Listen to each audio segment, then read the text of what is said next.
Welcome back to DMV Sports Zone. Chased down by Beal in the corner for three, gets fouled and hits. Welcome to DC. Walker tied him out. You know where you're at, the USA Cup. You're taking it slightly, I'm taking it slightly. Now how you gon' act, but we gon' be right back. Well, we gon' be right here, we gon' be right here. We ain't going nowhere. Welcome to DC.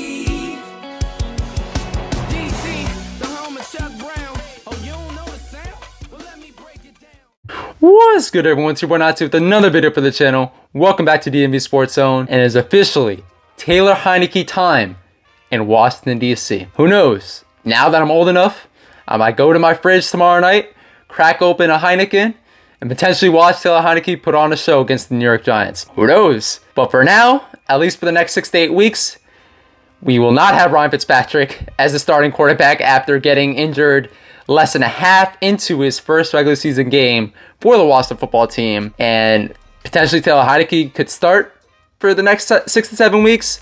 Who knows? But for now, he is the starting quarterback in Washington, D.C. And are you excited? I mean, he is the ODU Big Blue alum, Old Dominion out there in Southern Virginia. And he will be facing the NFL's Big Blue and the New York Giants on Thursday night. The collegiate star from ODU went undrafted in 2015 and had bounced around different practice squads throughout the years, whether it be the Texans, the Patriots, the Panthers, the XFL St. Louis Battlehawks as well for a time before the XFL ultimately folded because of the COVID-19 pandemic that obviously ravaged the United States and the rest of the world. And of course, he was signed onto the practice squad on December 8, 2020 of last year on the Washington football team. 6'1", reportedly bulked up to 215 pounds over the spring and summer, about 15 pounds heavier in muscle than he was late last year when he was putting on a show against the Tampa Bay Bucks, and had a solid performance as well in relief against the Carolina Panthers. And I don't know if you guys saw this tweet that I posted last week when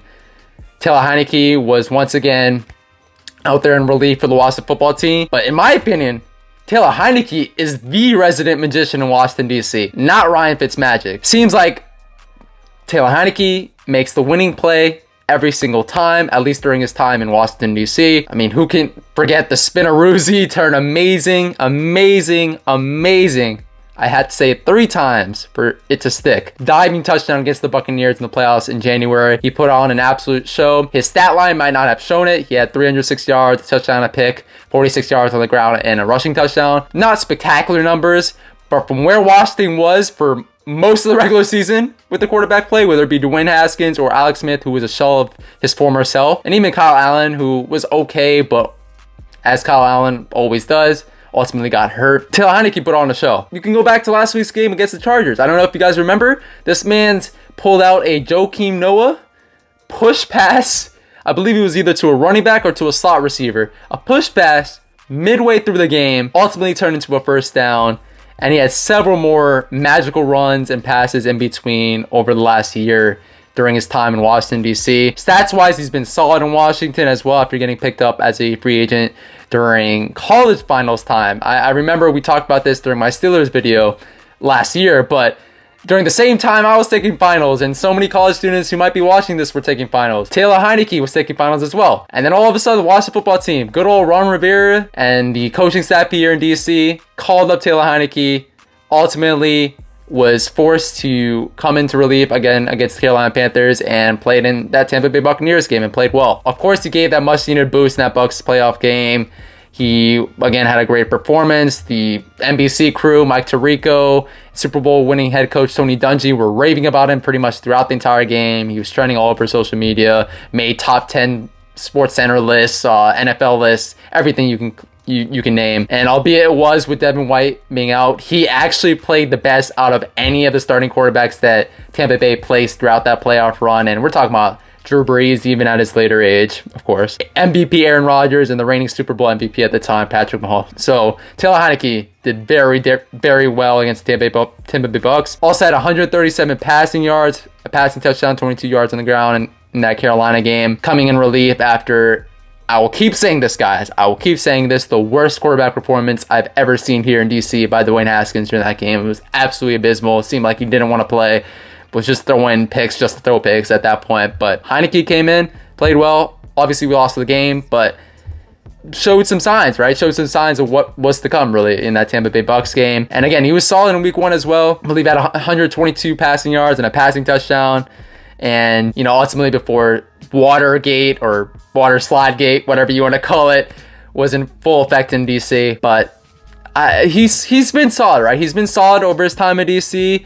And he turned that good performance last year for Washington into a 2-year, $8.75 million contract. So he went from taking college finals, 2-3 months before getting that contract to ultimately getting paid almost $9 million. Heinicke deserved it. And now, you know, a lot of people are talking. A lot of fans out there. I saw you guys on Facebook. I saw you guys on Twitter. I saw you guys on Instagram. A lot of fans wanted Heinicke to start, right? They wanted Heinicke to start week 1. They believed in Heinicke. He's a younger quarterback, right? He's 27, 28 years old. So he's not young, but he is younger than obviously Fitzpatrick, who's 37, 38 years old, and showed some potential last year. I was in the boat that Ryan Fitzpatrick, I mean, they signed him to a $10 million contract on the first day of free agency for a reason, guys. On the first day of free agency, right? The Miami Dolphins did not re-sign Ryan Fitzpatrick, right? Obviously, they have a young quarterback in tow, Tua Tagovailoa. We'll see if he pans out. I hope he does. I am an Alabama Roll Tide fan, as you guys know. But they signed him for a $10 million contract. Even Burgundy Blog put out a post yesterday about this. $10 million, right? To be the starting quarterback. Ryan Fitzpatrick, as he always does, as Kyle Allen always does, and as Taylor Heinicke always does. And we'll talk about this a little bit later. Got injured, and Taylor Heinicke is now the starting quarterback. Although I will say, as former linebacker Thomas Davis said on Good Morning Football yesterday, who knows how long Taylor Heinicke will be the starter, right? He has to play, he has to perform in order to secure his future here in DC. But for now, Heinicke has the Giants coming up. And aside from no Curtis Samuel, who admittedly is a big loss, I've been saying that the last couple of weeks. I know a lot of fans out there thought that, you know what, Curtis Samuel is not going to be your next man up. It's going to be easy. It's going to be as easy as that.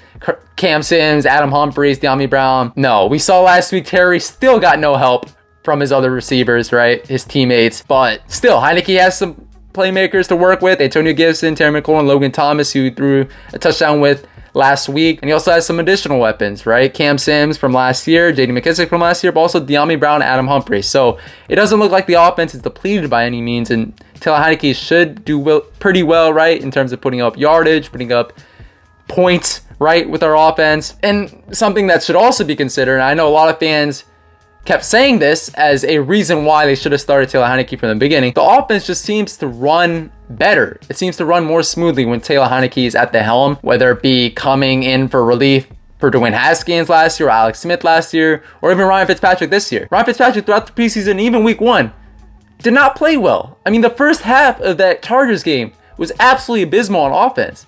It was the same old, right? The last 3 years, right? Punting on the first drive. Punting, it seemed like every other drive. Like, the offense was not clicking whatsoever. But I don't know. It's just something about Taylor Heinicke. He has that it factor, right? He has that it factor that you can't really coach. And he played well, right? In the rest of the game, ultimately, the Chargers won the game still. But he played well, kept Washington in it. But I'm confident that the offense will put up points with Taylor Heinicke now as a starting quarterback, even against New York with their tough defense. And also you got to factor in Thursday Night Football, right? The bright lights and all that. But with Taylor Heinicke, I don't think that will be much of a problem because we saw him absolutely ball out against the Tampa Bay Bucks in his first playoff game against the soon-to-be Super Bowl champions, and he played very well. So I think he will play well Thursday night against the Giants. But this is where the but comes in. Guys, the next 7 weeks look absolutely brutal. We got the Bills coming up. The Falcons, winnable game. The Saints, the Chiefs, the Packers, the Broncos, and the Buccaneers are all up next. I could easily see Washington only winning one of those games, guys. Only one of those games. Realistically, though, I have been going 3-6 during that stretch, which is still not good, but it's better than only winning one game. And I think my season win-loss prediction of 8-9, 9-8 will still be very much in play by the time the end of the season comes around. Another thing that we should also consider, Heinicke might actually be the one who's playing those games, right? Who knows? This injury for Ryan Fitzpatrick could be a season-ending injury, right? He's at least gone for the next 6 to 8 weeks. But that doesn't mean he won't be gone. He won't or will be gone for the rest of the season. We just don't know yet, right? It could be a Tua Tagovailoa injury, right? That he suffered in college and ultimately led him to really be rusty even when he came back onto the field against the Miami Dolphins as the number 5 overall pick. So this might be the Taylor Heinicke show for the foreseeable future. Who knows? But regardless, again, when Heinicke plays, he produces, and I think he will continue to produce. But again, the problem is with Taylor Heinicke, much like it is with Ryan Fitzpatrick and Kyle Allen, it seems like we have the most injury-prone quarterback room in NFL history right now. Heinicke can never play in a game or play in games, right, for more than 2 to 3 weeks, right? After 2 to 3 weeks, he's bound to get hurt. That's just been the story of Taylor Heinicke's career. I hate to say it. I know he bulked up 15 pounds, but guys, 15 pounds, he's still only 205 pounds, 210 pounds. So it isn't like he's a 250-pound quarterback that could take the wear and tear like a Cam Newton or a Ben Roethlisberger. I think he's going to suffer because of that. And I think my prediction here, it's either going to be Kyle Allen, a practice squad quarterback that we saw in Kyle Shermer, or potentially Cam Newton could jump into the fray and will ultimately start one of these games over the next 6 to 8 weeks. I just think that's bound to happen with the injury history that Taylor Heinicke has showed. And also if Kyle Allen plays with his injury history, right? It probably won't be for too long anyways. Lastly, to remember before going to my final verdict for if Taylor Heinicke will save Washington's season, 2 things that you got to remember. 1, the offensive line. We saw last week how Charles Leno essentially let an edge rusher roam free to the quarterback, to Ryan Fitzpatrick blindside, and crush Ryan Fitzpatrick to the ground, right? And that's where Ryan Fitzpatrick suffered his hip injury, a serious hip injury, right? So you got to worry about the offensive line, especially the left side of the offensive line, right? The run blocking overall is very solid. I believe Samuel Cosmi, even the rookie, graded out very well by PFF when it comes to run blocking. But in terms of pass blocking, the left side of the line is suffering right now, and hopefully Charles Leno can return back to maybe not his all-pro or Pro Bowl self, but at least quality left tackle self, right? At least quality left tackle self. So you got to worry about the offensive line no matter who's at quarterback. And then the defense as well. The defense has to play better than it did last week. Has to. Especially the linebacker group, led by the always lackluster Jon Bostic. You guys know how little of a fan I am of Jon Bostic, and I think last week showed you, right? 3rd and 16. You need to stop them on 30-16 to even have a chance of winning last week's game. Jon Bostic, I don't know where he went in coverage. He is arguably the worst pass coverage starting linebacker in the NFL right now, and let Justin Herbert connect to the best wide receiver on the Chargers and arguably one of the best receivers in the league in Keenan Allen for that first down. I think the defense has to be better, and I think the defense is obviously going to play a huge role in determining whether Taylor Heinicke will save Washington's season. But ultimately, my final verdict, what say Nati? Washington will go 3-6 to start the season. 3-6, but hold on, guys. Hold on. Wait 1 second. Heinicke will play pretty well, especially in comparison to the quarterback play Washington has had over the last 3 years, which, again, I don't know is saying too much, but when it comes to having the defense that we have or we're expected to have this season, I think that is saying something. But we'll unfortunately get hurt, and one of those 3 quarterbacks, if not an outside guy, will ultimately get a start over the next 6 to 8 weeks. I just don't think Heinicke will be healthy. Through no fault of his own, I don't think he will be healthy enough to start for the duration of the period, at least that Ryan Fitzpatrick should be out, and the quarterback carousel continues here in DC. But this is only until Fitz returns, I believe, still returns late in the season. I think Washington will go on a run. We'll finish off as 8-9 or 9-8 as I predicted, and we'll either barely make the playoffs or we'll barely miss it, and Washington will be in the quarterback market once again next offseason.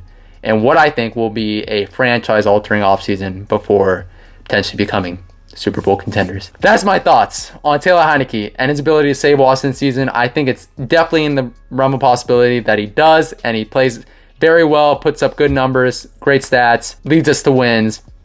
But with the schedule being the way it is, with Taylor Heinicke's injury history being the way it is, I gotta be real with you guys. Right, I'm not a Taylor Heinicke hater. I very much appreciate what he did last year. It was the best quarterback play we had all season. And really, in my opinion, in the last 3 years, since Kirk Cousins, if we're going to be honest, if we're talking about the totality of things, right? Not just your defense carrying the wins for someone who you guys know who I'm talking about right now. But yeah, I think it's going to be tough. It's going to be tough for Taylor Heinicke to ultimately take put the team on his back and really carry us to wins. But I think he will play well. He'll play well enough. And ultimately, Ryan Fitzpatrick will come back sooner rather than later, and we'll go on a run and end off where I predicted all along. So that's my thoughts here, guys. Let me know what you guys think in the comments. Sorry if this was a little bit long-winded, but I had to dive into Taylor Heinicke and what he has to show and what he will show for Washington this season. Please make sure to like, comment, subscribe. Try to post prior content on here as much as possible. Also, go follow our Twitter page at the NBA Sports Zone, Instagram page, all lowercase the NBA Sports Zone.